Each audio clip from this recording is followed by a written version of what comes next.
नमस्कार दोस्तों, स्वागत है आपका एबी धार्मिक टीवी चैनल में। आज मैं आपको माता शीतला की व्रत और कथा के बारे में बताऊंगी। माँ शीतला अष्टमी की व्रत कथा जानिए। रोगों से मुक्ति देने वाली देवी की महिमा।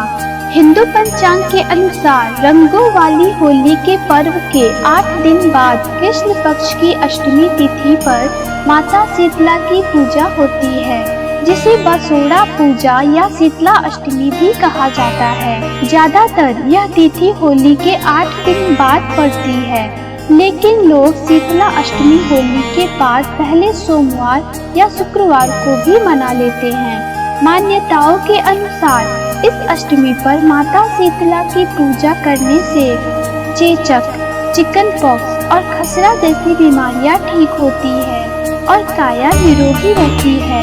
आरोग्य भरा जीवन प्राप्त करने के लिए लोग इस दिन माता शीतला की पूजा करते हैं। पूजा के दौरान कथा पढ़ने का भी विधान है।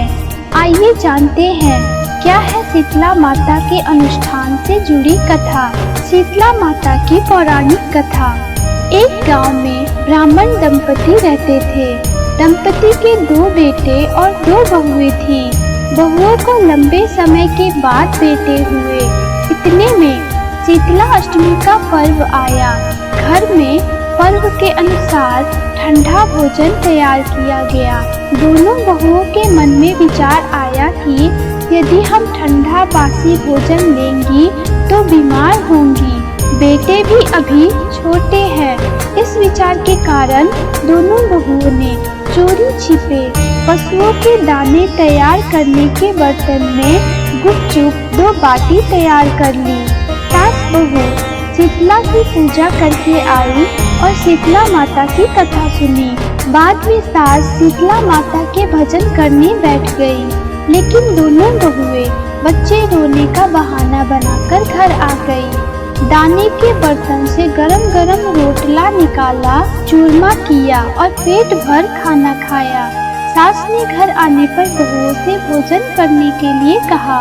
बहुएं ठंडा बासी भोजन करने का दिखावा करके घर के काम में लग गई। सास ने कहा, बच्चे कब के सोए हुए हैं, उन्हें जगाकर भोजन करा लो। बहुएं जैसे ही अपने बेटे को जगाने गए तो उन्हें मृत प्राय पाया। ऐसी बहुओं की करतूतों के फलस्वरूप शीतला माता के प्रकोप के कारण हुआ था। बहुएं विवश हो गई और सास ने घटना जानने के बाद बहुओं को खूब डांटा। सास बोली कि तुम दोनों ने शीतला माता की अवहेलना की है, इसलिए घर से निकल जाओ और बेटों को जिंदा स्वस्थ लेकर ही घर में पुनः पैर रखना। अपने मृत बेटे को टोकरे में सुलाकर दोनों बहुएं घर से निकली। जाते जाते रास्ते में एक जीर्ण वृक्ष आया। यह खेजड़ी का वृक्ष था। इसके नीचे ओरी शीतला दोनों बहनें बैठी थीं। दोनों के बालों में विपुल प्रमाण में जूं भी थी। बहुओं को थकान हो गई थी और इसलिए दोनों बहुएं ओरी और शीतला के पास आकर बैठ गई। उन दोनों ने शीतला ओरी के बालों से खूब सारी जूं निकाली। जूओं का नाश होने से ओरी और शीतला ने अपने मस्तक में शीतलता का अनुभव किया और कहा, तुम दोनों ने हमारे मस्तक को शीतल किया है, वैसे ही तुम्हें पेट में शांति मिले।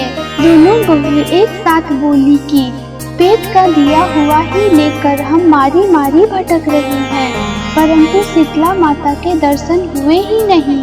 शीतला माता ने कहा कि तुम दोनों पापिनी हो, दुष्ट हो, दुराचारिणी हो, तुम्हारा तो मुख देखने भी योग्य नहीं है। शीतला अष्टमी के दिन ठंडा भोजन करके बदले तुम दोनों ने गर्म भोजन कर लिया था।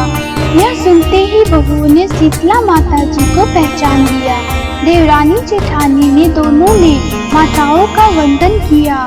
गिड़गिड़ाते हुए कहा कि हम तो भोली भाली हैं और अनजाने में हमने ताजा गरम खाना खा लिया था। आपके प्रभाव को हम जानती नहीं थी।